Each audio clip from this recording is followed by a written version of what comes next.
Well, enough of you guys asked for it, so here I am back with some more PvP analysis, and this time I'm actually going through my very first run in the Undead Arena. So I'm going to kind of break this series up. I did actually all of my gold matches with just the Frayed blade. I did it in one sitting. It was pretty easy, and I think this is going to be either 1 or 2 parts, but this weapon is insane. So this kind of mini series, I guess you can call it, is going to be me analyzing both the Frayed blade and kind of like my road to the gold medal for the dual PvP. It's not too long, so stay tuned. Hopefully you enjoy it.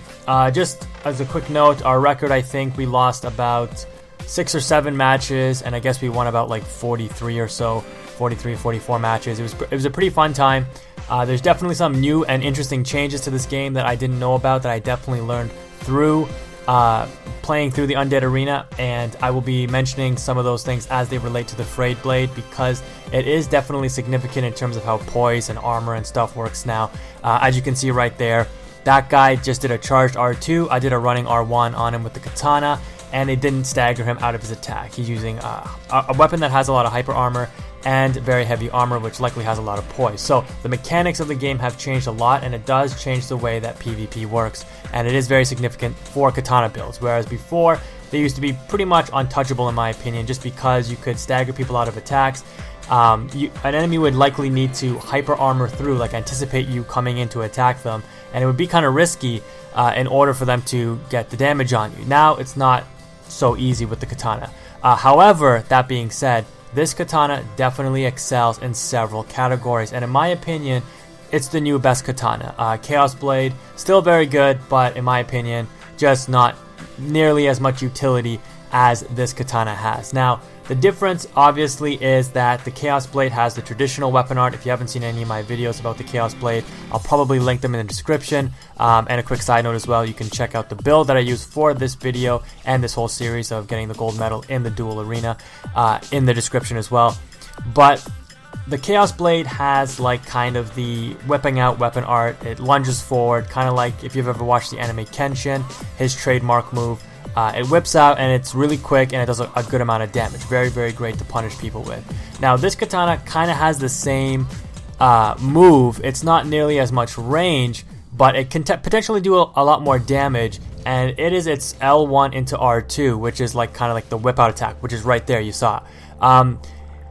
It's a weapon art that needs close proximity. If someone's rolling away, you likely won't hit them, or you'll just catch them with maybe one swing. But if you land all the hits, if you can anticipate somebody coming in on you, if they're using a short range weapon, and this is why this katana is so good, is because one of the weaknesses of katanas is actually like a short sword and close range weapons, because they have the ability to out swing you. They're quicker than the katana usually, and it's a little bit more dangerous for you to run in on those guys, especially if they're using a weapon, a parrying weapon in their offhand.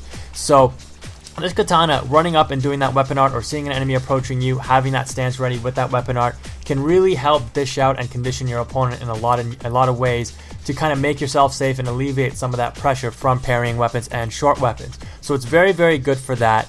Now, like I said, it doesn't have as much range as the Chaos Blade's L1 R1, which is essentially the same thing. It's the lunge forward from the sheath katana. But overall, it's still a decent utility to have in the back pocket, just to whip out and to counter a little bit of your bad matchups. Now, as you can see here in this matchup, the weapon art that I'm using the most is the L1 R1, which is the standard swing down from the vertical overhead attack, and it kind of like has a little bit of a purple stream in front of it that if it hits the opponent, it can actually hit twice and deal double the amount of damage. And if you hit them with the blade as well as the weapon, I guess you're essentially hitting them 3 times. You can see here in these past 2 clips just how much damage we've been dealing with that weapon art. It is insanely good for several reasons. The first is its ability to roll catch. It has great range, a great hitbox. You're going to catch people all the time rolling around you, especially if you follow up with like a running attack. If you do a running attack first, or just the standard 2 R1s, and then you follow up with that weapon art, you can likely catch somebody trying to roll away or spam an attack as they get up or something, or as they recover from getting hit, and you can deal out some really hefty damage. Now, in addition to that, what makes this weapon art so incredibly useful, the utility is off the charts, and it's what kind of makes this katana the #1 in my opinion, is if you've been watching through this video, and you'll probably see it later on in a few clips, and as well in part 2 and stuff, the katana's weapon art allows you to really play safe. And by playing safe, you guys know, if you've watched any of my PvP videos before, you know that spacing with the katana is extremely important. You don't really want to get in close to people. I mean, you can, it depends on the matchup, but with smaller weapons or faster weapons, you're gonna be at a disadvantage if you're at a closer proximity. And the katana, the running R1 attack is still extremely useful. I know that they said they nerfed it. It really doesn't feel like it. It's still very fast. At medium range, it's very hard to see still. As you can see there, I'm catching people all the time with it still. And despite it still getting a lot of hate, it is the go-to regular attack for the katana, to be honest, because you do want to be spacing people out, and you do want to pick your moments to go in, because like you see there, if you pick your moment at the wrong time, you're going to take a lot of damage from a heavier weapon, or you're just going to be outpaced with a faster weapon like a short sword. So playing the spacing game, if you're a space heavy user, the katana is definitely your go-to weapon, and it's why it's my go-to weapon. It's why I think it's probably the best weapon in the game, in my opinion. And this katana, like I said, very good for that. Now, back to kind of the main point. This weapon art, as you can see here, you can throw it out at a range. And the reason that that's useful is because as you're playing the spacing game, you can really add another level of mix-up to your playstyle. And for those of you that don't know what mix-ups are, it's basically options. So as you're in the neutral, as you and your opponent have a lot of space between you, as you're just running around, not necessarily getting in too close, not staying too far, your opponent's trying to figure out, okay, am I going to go in for an attack or not? When you're running at them, most likely they're thinking, okay, he's going to do a running attack or something like that. So if they're using a heavier weapon or even a shorter weapon, they might start swinging early to anticipate your run-in on them. And what you can do is kind of just, measure the space, not necessarily get into the range of their weapon, and really punish their preemptive swings. And you're going to see this with the heavy weapon, I think, in this clip right here. You're going to see this guy, he does 1, 2, and I'm like, okay, I can do a running attack there. That's one mix-up. Here he does a shield attack, he misses. Now I can do my weapon art, but unfortunately the shield was blocking. And he's going to do something else here, there, and I'm like, oh, easy punish, right? There you can see the weapon art. It hit him twice, actually. The purple stream ahead actually hit him twice, and it did, like, I think it was 400 damage on him there. So you can see just how useful and how much utility and how many options you have. And this is why this katana is so good. It is ridiculous in terms of just matchups. I don't think I really ran into a bad matchup.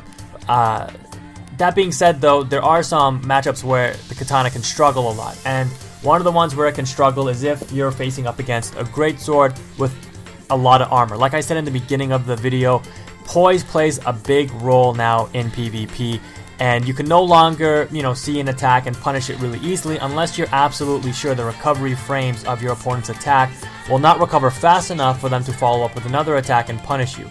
Great swords, like I've said in my previous videos, they're really good at one thing. They're not really like super good at being quick weapons. They're not really super good at being like heavy damage weapons, but they're really good at kind of being that neutral sword in the middle, like it's supposed to be, I guess you can say. And the reason that is very dangerous for a katana, or why that's probably the most difficult matchup, is because the weapon is moderately fast, which means that it like a katana, it probably has more or less the same speed. It's not super quick like a short sword, so it's not something that's going to catch you really quickly off guard. But if you're starting up your attack, somebody can also start up an attack with a greatsword if they have good enough reactions and combo you out. With an ultra weapon or a really heavy weapon, you can likely, get in the attack and roll out even before, somebody starts up their attack. And that's why, that matchup is still very good. With a greatsword, especially when somebody has a lot of poise, they're going to armor through a lot of what you do. There you can see an example of where somebody did that miracle arrow attack, and then they followed up with a heavy skill or a heavy weapon attack, and I was able to still get in my attack and roll away. Because the startup of those heavy weapons are so slow, it's very easy for you to kind of space it out and still have enough time for their recovery frames before they can start up another attack for you to roll out. It's not the same concept with greatswords. Greatswords have faster recovery time, so they can follow up with their swings more. They obviously consume less stamina, and they're actually moderately fast. They're not super quick, but they're not super slow. And that all those combinations combined, especially with poise, meaning that you can't stagger somebody out of an attack as easily as you could before, makes it a very difficult matchup when compared to everything else. It's not unwinnable, but you just have to play a little bit more smart, and that's where this weapon art really comes in handy, and the utility can really help alleviate some of those previous things that maybe the Chaos Blade would have struggled with.